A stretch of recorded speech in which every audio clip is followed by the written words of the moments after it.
Sa mapagpalang araw po sa inyong lahat. Ngayon po ay Miyerkules, December 14, 2022. At ngayon ay kapistahan ni San Juan de la Cruz, pari at pantas ng simbahan. At mula pa rin po dito sa St. Joseph Church, dito po sa Hong Kong, hatid ko po ang ating unang pagbasa at ang pagninilay sa araw na ito.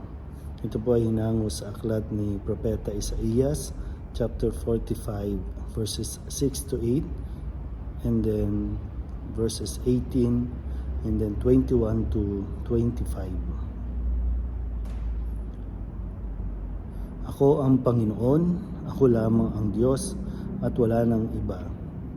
Ako ang lumikha ng dilim at liwanag. Ako ang nagpapadala ng kaginawahan at kapahamakan. Akong Panginoon ang gumagawa ng lahat ng ito.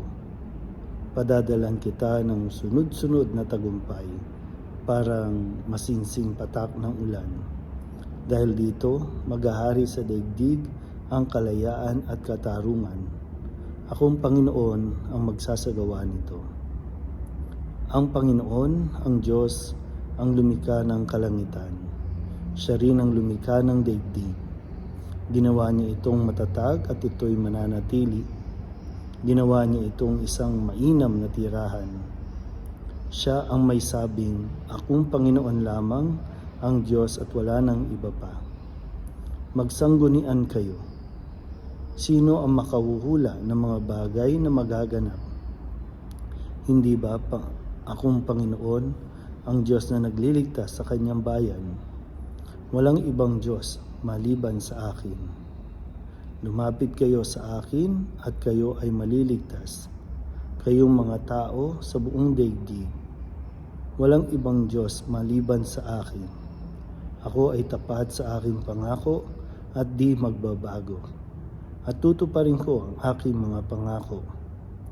Lahat ng tao ay luluhod sa aking harapan, at mga ngakong sila'y magtatapat sa akin. Sasabihin nila, tanging nasa Diyos, nasa Panginoon, ang kapangyarihan at pagtatagumpay, at mapapahiya sino mang sa Kanya'y lalaban. Ngunit ang lahi ng bansang Israel ay magtatagumpay. Matatamo nila ang kadakilaan. Ang salita ng Diyos. Muli po, isang mapagpalang araw sa inyong lahat. Tayo po ay nasa ikatlong linggo ng panahon ng Adbyento at patuloy po natin pinagninilayan ang mga mensahe na atin pong dapat na mas pagnilayan sa panahon ng ang Panginoon ay muling darating. So pinapaliwanag po sa atin sa pahayag ni Propeta Isaías kung sino ang Diyos at kung ano ang magagawa niya sa ating mga buhay. Ang Diyos natin ay walang katulad at ang Diyos natin sa kabila ng mga kakulangan, mga kahirapan na atin pong nararanasan, ang Diyos natin ay siyang magbibigay ng biyaya sa atin. Na kung madalas po natin nasasabi, kapag ang Diyos ay nagbigay, siksik, liglig at umaapaw. At yan yung isang dapat nating panabikan sa kanyang pagdating. Dapat natin na isipin. Kaya panawagan lang at ang nais ng Diyos ay manatili tayong tapat sa Kanya hanggang sa wakas. Kahit marami tayong mga bagay na hindi naiintindihan o naunawaan.